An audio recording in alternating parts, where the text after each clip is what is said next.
Are you familiar with the story of Lilith?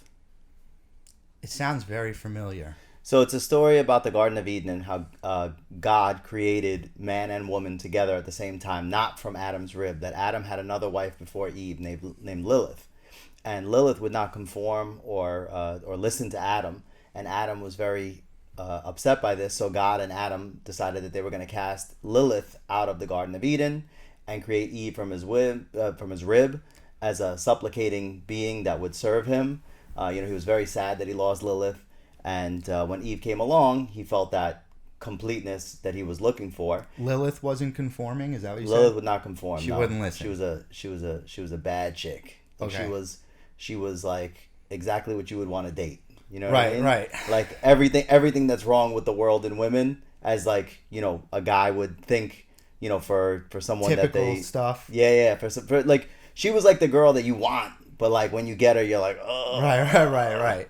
So anyway, I get it. she was cast out of the Garden of Eden, and Adam was sad, and God created Eve from his rib, and Lilith was so bad that she could like shapeshift, and she became the serpent, and she's the one who convinced Eve to eat the apple. Adam and Eve both to eat the apple and be cast out of the garden forever. Now the question is, do you think that Lilith procreated with Adam and Eve's children from the garden? And do you think that she survived the flood? That's number two. And do you think there are Liliths out in the world right now? It's a deep question. I mean, where is this from? Like, is this written somewhere? So Like, it's written in many different languages. It's written in Aramaic. It's written in Babylonian. It's written in, I believe it's a. This is one I haven't heard before. There's a Sumerian text about it. There's a Hebrew text about it. Basically, like a warning for all civilizations that Lilith is there. Lilith is coming. It's probably a metaphor, right? It's probably not literal. Is what I would think. Like a lot of the Old Testament stuff, I feel like maybe it's not. Maybe they meant it literally, but I feel like it works better as metaphors now. It didn't make it into the Old Testament though. But I think all those books are telling the same story. Like the Sumerian text, the Assyrians, all these ancient civilizations pretty much have the same story. It's just they all have the flood, they all have the Tower of Babel, they all have God coming down from the sky and giving them things. It's the same exact. Just one calls it God and one is a religion, but they're all telling the same thing. Let's not avoid the question. The Watchers. Do you think there are Liliths in the world right now? Do you think Lilith survived the catastrophe? Literal Liliths? Literal Liliths. Like, do you think there are two different types of women out there? So that evolved from Lilith, like one sect that evolved from Lilith and one sect that evolved from Eve. Yeah, like kind of like sect, Abraham and Isaac. Is that? Yeah.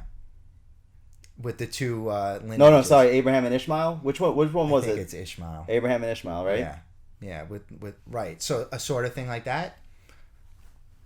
I don't know. I don't see why that's not possible. Well, I don't want to discount anything from being possible.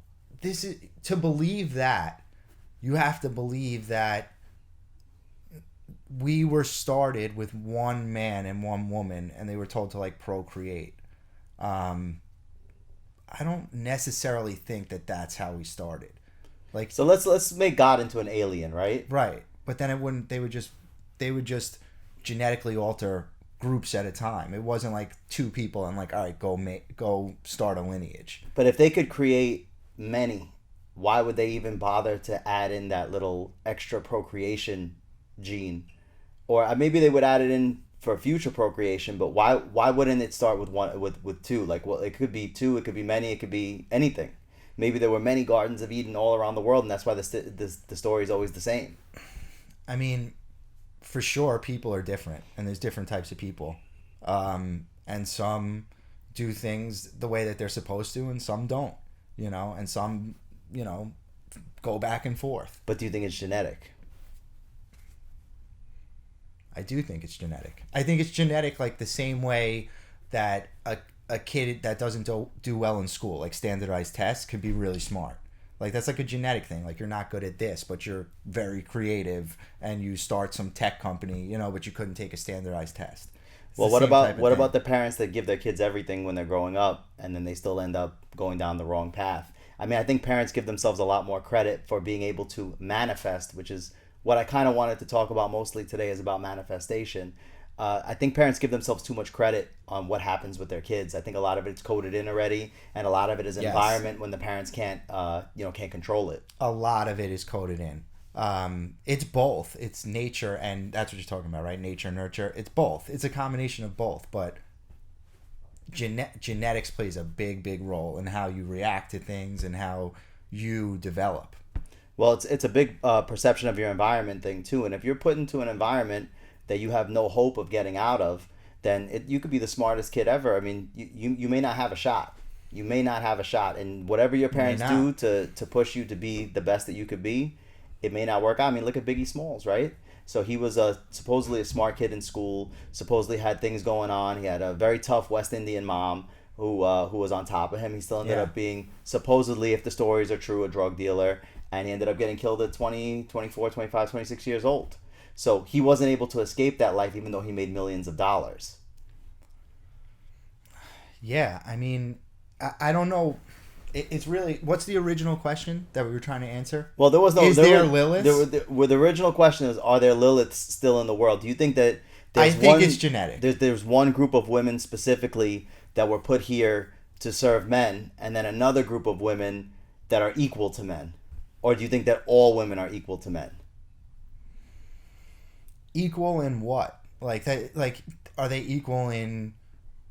Like, I hate when people say that. Like, oh, men and women are equal. Like, equal at what? Like, equal at strength and size? Like, no, they're not. Like, they may be better at some things. They may be, like, this is the problem. And I don't know if you want to shift here, but do you see like the trans man? Yes. That with the Olympics? Yes. Like, that's the problem. Like. And how does the woman feel who's getting works her whole life, works her ass off, and like this person's destroying her records to a place that she can never even hope to achieve? So. But think about how that works, though, right?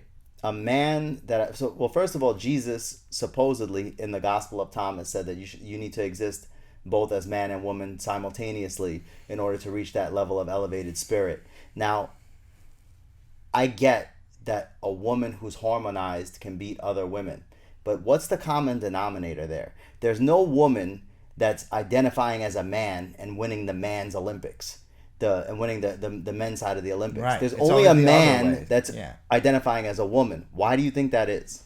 Because there's a difference in size and strength. So I think that they deserve equal treatment in everything. But for competition, there's physical competition, physical, not mental, physical. Right. There is a difference, and it needs to be out there. People can't just say, "Oh, everyone's equal, so do whatever you want." Like, that's not fair. That's not fair to the women and I'm not saying that she's not a woman. I'm just saying to the women that were born biological women. Like, that's difficult for them.